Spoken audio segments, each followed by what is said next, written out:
Drugs mixed with fentanyl aren't the only thing making this latest wave of the overdose crisis so deadly. Black market chemists are creating designer drugs in labs, manufactured to mimic the effects of traditional drugs while stopping just short of breaking the law. Data exclusively shared with Vice News shows powerful substances showing up in the US's illegal supply. A new stimulant that can kill you is being sold as Molly and ecstasy in 9 US states. A synthetic cannabinoid that can put you in a coma or kill you has been found in 13 states. And a synthetic opioid, 20 times stronger than fentanyl, is being sold as dope in 20 states. So early on, the opioid crisis was linked to prescription opioid tablets that then sort of evolved into the heroin period. That heroin period then evolved into what was considered the third wave or the fentanyl wave. I think it's very clear now that we've entered this polydrug wave when you have fentanyl being mixed with other stimulants or benzodiazepines or other drugs. These new drugs are all being tracked and monitored by Alex Krotulski, a forensic toxicologist at NPS Discovery. Over the past 4 years, his program has identified over 100 new drugs in the US, more than 30 in the last 12 months. What we've seen is that when the DEA generally schedules a drug or a class, it does go away. However, that opens a door for a new drug to take its place. I've heard this sort of race to keep track of all these different drugs described as a game of whack-a-mole, where new ones just keep popping up. Is that an assessment you would agree with? Synthetic drugs, it does feel like a bit of a game of whack-a-mole. So we generally understand that they may go away, but it's really hard to predict the next thing that's going to come. To find the new synthetic drugs, Alex and his team get street samples from medical examiners, coroners' offices, crime labs, and other public agencies. So these are heroin packets that were sent to us. Knowing that it's from Philadelphia and knowing our history, I would assume that it has fentanyl and xylazine. Xylazine is a tranquilizer most commonly used on horses, but it's now being used to make the effects of fentanyl last longer. Like benzos, it knocks out users for hours at a time and doesn't respond to naloxone, which makes identifying it in the supply all the more important for scientists like Krotulski. Each drug has their sort of own fingerprint associated with it, so we're able to pair up the chemical fingerprint of the drugs in our sample with the chemical fingerprint of the drugs in our library database. So this is an example of a powder that contains xylazine. So you have this big xylazine peak right here, which again matches to our library against xylazine, and then a fentanyl peak over here. So this is what we very commonly see in samples from Philadelphia. So this one has more xylazine than fentanyl. So there's 24 times the amount of xylazine to fentanyl in here. It's a massive amount. And unfortunately, this is not uncommon for us to see. We do see very, very large amounts of xylazine compared to fentanyl. Xylazine has been detected in at least 10 states, but is most prevalent in Pennsylvania, where in 2020, it was found in a quarter of all of Philadelphia's fatal overdoses, a 19% jump from 2019. Why do you think xylazine has infiltrated the fentanyl supply in Philly to this degree? I wish I had an answer. I think that's sort of, in some parts, the million-dollar question right now. It's been extremely surprising to me how long xylazine has stayed around and how ubiquitous it now is in the Philadelphia opioid supply.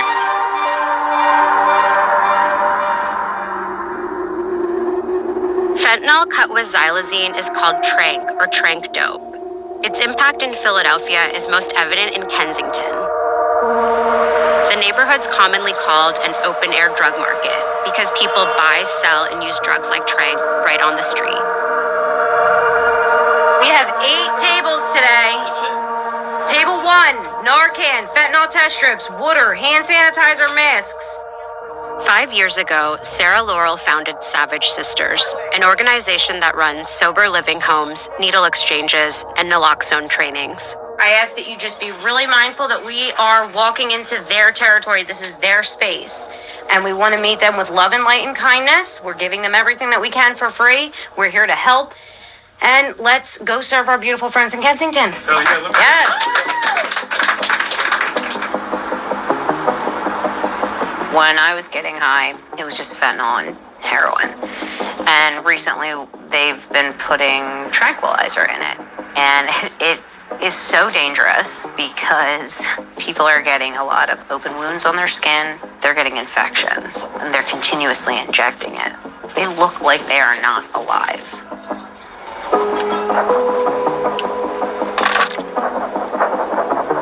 We are heading to McPherson Square Park, known on the streets as Needle Park.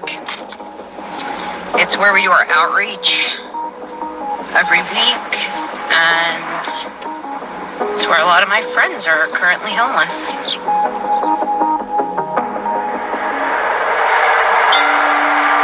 Last year, Philadelphia's health department reported that 91% of heroin and fentanyl samples also had xylazine. There's people in this park that need help, but I want to let you know that if you're a user, if you're on heroin or you're on fentanyl, and please get off that because it's going to kill you. We're in Kensington with Savage Sisters. They've set up tents to help people who are using tranq with their wounds. I've seen people with missing fingers, with blackened skin, really serious lesions. Some of this are cuts and some is just really dry blood. Do you shoot up your hands? All right, well, for the time being, I know it's easier said than done because wherever you find one, you want to use it, but try not your hands, okay? Because your hands are a little beat up, babe. Can you describe the extent of some of these wounds? Like, they seem very serious. Some of them are open, they're gaping, there's tissue exposed. Some of it's down to the bone. Some of them just look like small open sores on the skin all over. It can be on their hands, on their neck, and on their face, and it's going untreated. We see a lot of people that are having to lose limbs because of it. And then we see other individuals that maybe haven't lost it yet, but most likely will. Let me take a look at you, hon. You want me to clean that up a little bit?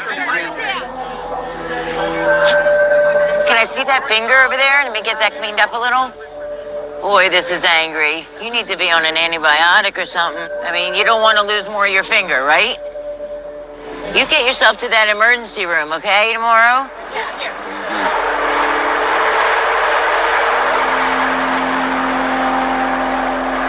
What's happening with your hands? Sepsis is caused by whatever they're putting within the drugs, right? It's coming out in just about anywhere in the body. You know, I never chewed up in my hands, but yet I get abscesses in my knuckles, in my tips of my fingers. Do you have these types of abscesses in other parts of your body? A lot of internal. A lot of internal. Yeah, a lot of internal abscesses, right? You lost your other finger, right? Exactly. That was because of the tranq. Got infected, and the treatments wasn't working. And eventually, it just like died, turned pure white. Do you think that you might lose that finger? Yeah.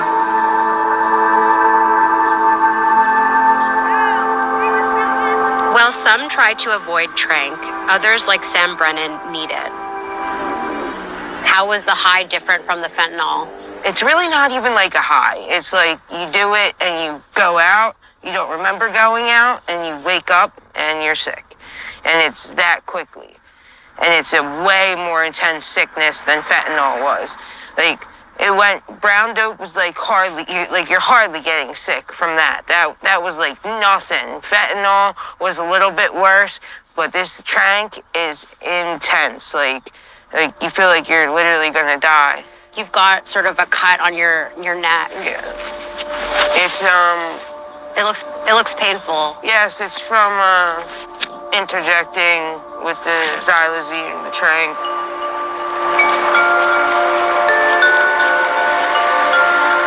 Sometimes I muscle pop intermuscular because this hurts so bad. But when I intermuscular it, whatever's in it, it's making those lesions, and I get holes, and it just like eats away at your skin. It's like not even about getting high anymore. It's about not being sick.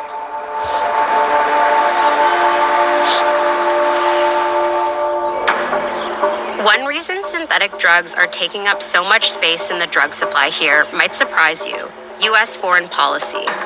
From 2014 to 2019, much of North America's fentanyl supply came from one place. As you know, most of the fentanyl, which is killing 80,000 Americans a year, it comes through China. But in 2019, China, under pressure from the Trump administration, banned fentanyl. Seizures of fentanyl in the U.S. supply dropped that year. Only it didn't last long. Companies in China pivoted from selling fentanyl to marketing substances that mimic its effects, as well as the compounds that make it up. Those compounds were bought by Mexican cartels, who are now manufacturing fentanyl and trafficking it back into the U.S. Over 100,000 Americans died of a drug overdose in the one-year period ending last November, the most in U.S. history. Jim Carroll was President Trump's drug czar. He led the push to get China to ban fentanyl. We have record overdoses in the U.S., and fentanyl is still pervasive. So do you think that the ban was successful? It was successful because the flow of fentanyl from China to the U.S. ended. So that part was absolutely successful. In terms of, the number of Americans dying, clearly right now that's not a success. And now with more availability than ever before, with not only the amount of drugs, but the lethality of the drugs that are on the streets, that's what's causing a rise in these fatal overdoses, these poisonings that are taking place across the country. Were you worried about creating a vacuum for more potent drugs? We know, and we knew back then, that eliminating China as the main source, a direct source, that the traffickers were not going to end that quickly. We knew that they would take other steps to get it into the U.S., but you have to try. You have to stop it as much as you can. Our reporting has shown that there's actually new tranquilizers and benzos that are now being cut into the fentanyl supply. And so that's making the fentanyl supply even more dangerous. More people are dying. Were you concerned about that being a possible consequence of the fentanyl ban? Now, at the beginning of this, everyone called this the opioid crisis. We don't have an opioid crisis, we have an addiction crisis. We don't know what drug, quite frankly, will be here 20 years from now. We need to treat this as the disease we know it is and make sure that we know exactly what is coming into the U.S. and try to curtail the trafficking of drugs into the U.S. Do you feel any sense of responsibility for some of these new chemicals that are kind of replacing fentanyl? No. We knew the traffickers would continue to try. We were able to get a ban on fentanyl. We want to absolutely prohibit all of these synthetics from coming in. What we're seeing in some of these cities is a switch to a new drug, a different drug. It doesn't mean that they switched, because of something that, we did wrong. They're switching because that's what's available. Traffickers, whether it's from China or Mexico or someplace else, will send whatever drug they have to the U.S. in the hopes that someone will become addicted to it and continue to buy it. Do you have faith in being able to stop the supply? I mean, we've had 50 years of the war on drugs and it hasn't really worked. It's worked when we've made a decision to stop it. It made the difference when we went to China and said, stop sending it to the U.S.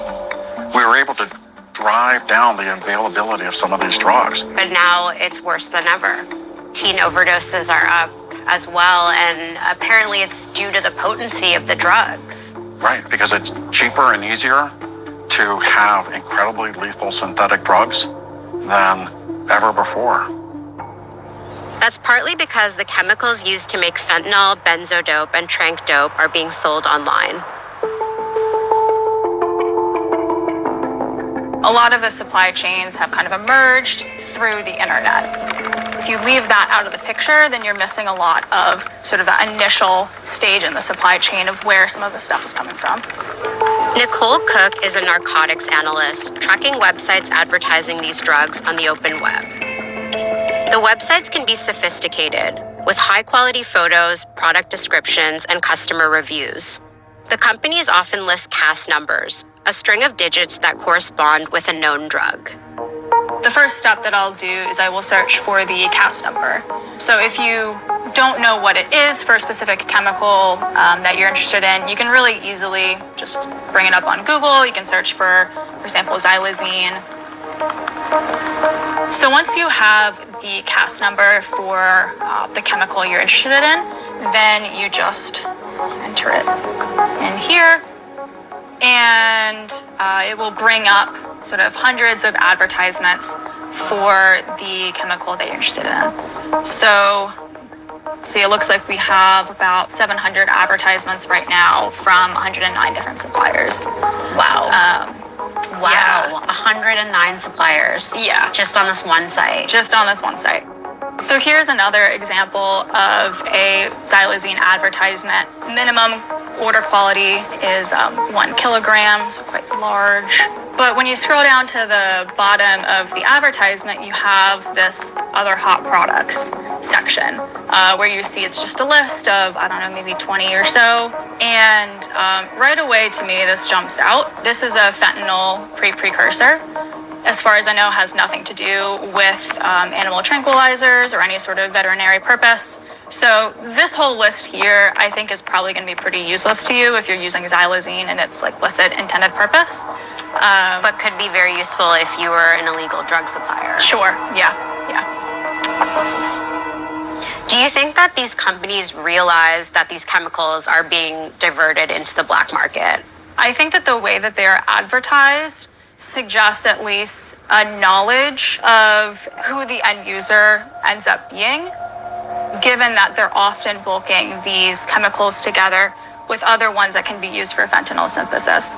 Once a synthetic drug is controlled, they will tweak the chemical structure of it so that way it's different enough that it's not covered by the law, but you still get the same sort of end effect. I feel like, I don't know, my head is spinning a bit because it just seems like there are so many different avenues that you could pursue that if one gets shut down, there's like a million other ones that you could chase. Yeah, and that's really the challenge when it comes to regulating that side of the drug crisis, is that once you control a substance, another one will just pop up in its place. We wanted to contact a supplier selling synthetic drugs on the open web. After several attempts, we managed to get through to a salesperson for a chemical company based in Wuhan, China. I'm interested in some of your products. Can you talk on the phone?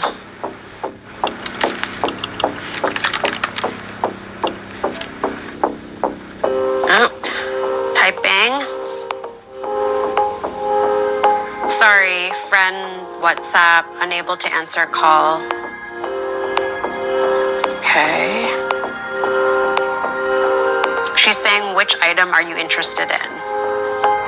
So I asked if they carry xylazine, and the response was, yes, friend, available, sent to USA, question mark. Yes, I'm in the US. Will there be any issues with customs? UPS friend, guarantee safe delivery 100%. I'm asking, do you know if you can combine this with fentanyl, meaning the xylazine? She says, haha, friend, fentanyl banned in China, we don't have it. Is xylazine similar to fentanyl, the effect of it? She says, I guess so, friend, as it's very hot in the USA. I'm just surprised by their reaction. I thought that the second I mentioned fentanyl, they would want to stop the conversation. And instead, they're telling me that xylazine is hot in the USA, in response to me asking if it's similar to fentanyl. Do you know what it's being used for in the US?